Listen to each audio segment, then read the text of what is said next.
আজ মন্ত্রিসভার বৈঠকে বেশ কিছু বড় সিদ্ধান্ত নেওয়া হয়েছে। কোনো প্রকল্প বন্ধ হচ্ছে না। নাম্বার ওয়ান যে ইম্পর্টেন্ট কথাটি হলো, কোনো প্রকল্প বন্ধ হবে না, কোনো সরকারি প্রকল্পগুলো বন্ধ হবে না।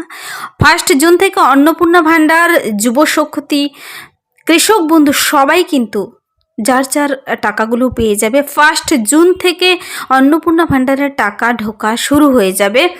কোনো প্রকল্প বন্ধ হচ্ছে না, শুধু সেখানকার লোগো চেঞ্জ করা হবে এবং নাম চেঞ্জ হতে চলেছে। লক্ষ্মীর ভাণ্ডার থেকে অন্নপূর্ণা ভাণ্ডার, যুব সাথী থেকে যুব শক্তি। তো মন্ত্রিসভার বৈঠকে আরও বেশ কিছু বড় সিদ্ধান্ত নেওয়া হয়েছে। যেমন তারপর যে ইম্পর্টেন্ট আপডেটটি হলো, সরকারি চাকরি প্রার্থীদের আবেদনের বয়স সীমা 5 বছর বাড়িয়ে দেওয়া হলো। তো খুব ভালো একটি সিদ্ধান্ত।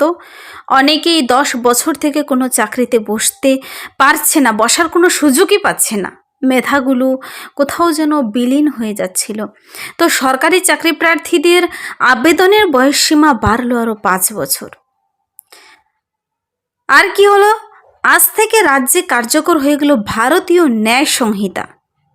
ভারতীয় ন্যায় সংহিতা এতদিন থেকে কার্যকর ছিল না, আজ থেকে তা কার্যকর হয়ে গেল ভারতীয় ন্যায় সংহিতা।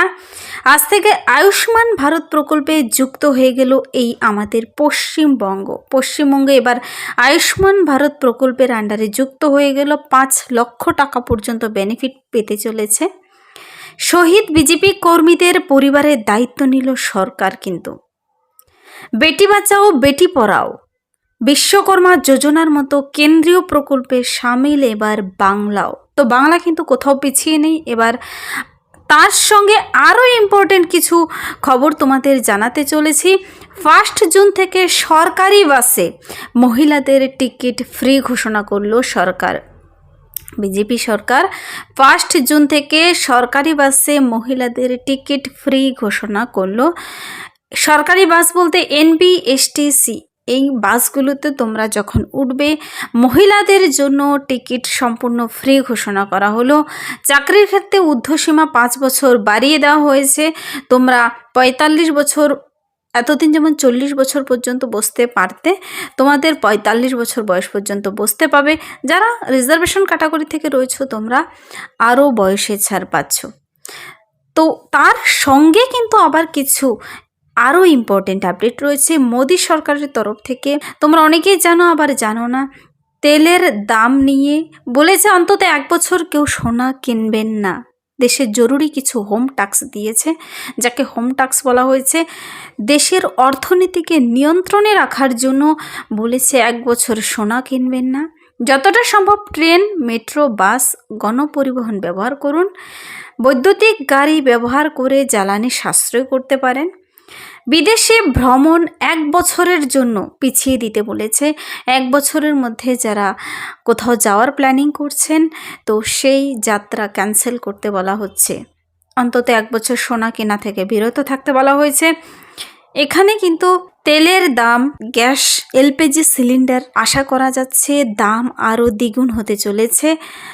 দেশের যুদ্ধ পরিস্থিতির কারণে ইরান আমেরিকা সংঘাতের ফলে তেলের দাম কিন্তু যেভাবে বাড়ছিল, সরকার এই ভোটের পরিস্থিতির কারণে সমস্তটাই দেশে সরবরাহ করেছে। তাতে দেশের হয়তো অনেক আর্থিক লস হচ্ছে। তো কিছুটা যদি সাশ্রয় করে চলতে পারে জনগণ, তবে দেশের পক্ষে তা মঙ্গল হতে চলেছে। তাই যতটা সম্ভব তেল কম ব্যবহার করতে হবে। পেট্রোল ডিজেলের ব্যবহার কম করতে হবে। সোনা কেনা থেকে বিরত থাকতে বলা হয়েছে। ওয়ার্ক ফ্রম হোম আর বৈদ্যুতিক গাড়ি জ্বালানিতে সাশ্রয় দিচ্ছে। কার পুলিং বাড়াতে বলেছে। পণ্য পরিবহনে রেলপথ ব্যবহার করতে বলা হচ্ছে। তো আজকে যেহেতু মুখ্যমন্ত্রী শুভেন্দু অধিকারীর নেতৃত্বে পশ্চিমবঙ্গ সরকারের প্রথম মন্ত্রিসভা বৈঠক কিন্তু হয়েছে, তোমরা সকলেই দেখেছ।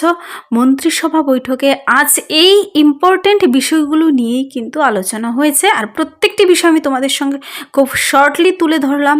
আর এই প্রথম মন্ত্রিসভা বৈঠকেই তোমাদের মনের মধ্যে চর্চিত বিষয়গুলি নিয়েই কিন্তু আজকে আলোচনা হয়েছে। এই যে 1 জুন থেকে আসতে চলেছে অন্নপূর্ণা ভাণ্ডারের টাকা, তার জন্য কি আলাদা করে ডকুমেন্টস জমা করতে হবে, তা নিয়ে কিচ্ছু বলা হয়নি। কিন্তু আশা করা যাচ্ছে সেই আগের পোর্টালই সেখান থেকে নাম চেঞ্জ করে তার মাধ্যমে কিন্তু 1 জুন থেকে প্রদান করা হবে। নতুনরা আবেদন করতে পারেন, অথবা যদি পোর্টাল ওপেন হয় তবে 2 দিনের মধ্যে কিন্তু সেই পোর্টাল সম্পর্কে ক্লিয়ারলি জানিয়ে দেওয়া হবে আবার সাংবাদিক বৈঠক করে। তো আজকে এইগুলোই ছিল ইম্পর্টেন্ট কিছু বিষয়, কি কি রেস্ট্রিকশন এবং কি কি আমাদের জন্য সুযোগ সুবিধা আসতে চলেছে সব কিছু বলে দিলাম। মহিলাদের জন্য একের পর এক কিন্তু ব্যবস্থা আসতে চলেছে। মহিলাদের বাসে টিকিট ফ্রি, ভ্রমণে সুবিধে হচ্ছে, 5 বছর ঊর্ধ্বসীমা বাড়িয়ে দেওয়া হলো, আয়ুষ্মান ভারত প্রকল্পে এবার বাংলা যুক্ত হয়ে গেল। তো সব কিছুই আমি ডিটেলসে বলে দিলাম, আশা করি বুঝতে পেরেছ। যদি ভিডিওটি হেল্পফুল মনে হয়ে থাকে লাইক করে দেবে, আর এরকম সমস্ত আপডেটগুলো খুব শর্টলি দেখে নেওয়ার জন্য আমার এই চ্যানেল কুইক লার্নিংকে সাবস্ক্রাইব করতে ভুলো না। Thank you.